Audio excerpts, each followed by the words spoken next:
gantong kalsada dapat bawal parking kasi sikip eh. Ginawa ng iba, parking pa rin.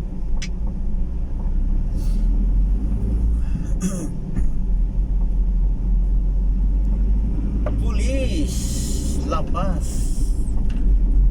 Yan ang pulis lapas, mga kabiyahedor. Trending ngayon ang mga pulis kabiyahedor, no? Pumunta doon sa Lamay, kaya hinuli yung mga nagsugal-sugal doon sa Lamay. Daming problema ng bayan natin. Yung pang inaatupang nila, manghuli ng nakahubad sa labas ng bahay. Ngayon naman, pumunta sa Lamay, hindi makilamay kundi manghuli na. Ano ba yan? Ganyan naman talaga yung ang kabiyahedor kung namatayan, no? Kung may lamay, mayroon naman talaga ganyang sugal-sugal, no? Unti.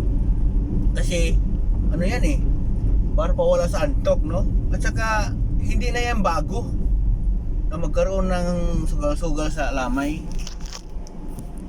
Ay nako talaga. Panahon pa yan ni upong-upong.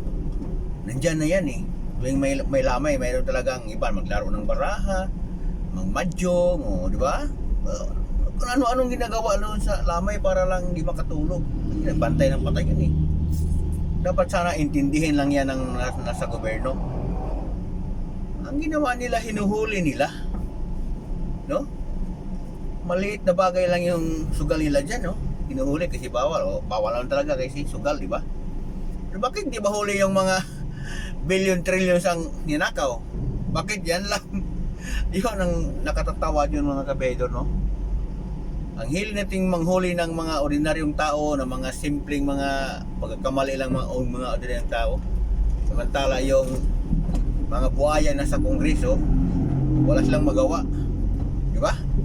Yan ang realidad, mga kabiyahedor eh. Yung mga pulis, siyempre inutosan lang yan. Sumusunod din yan, no? So, wala. Talagang pero nakakahiya, no?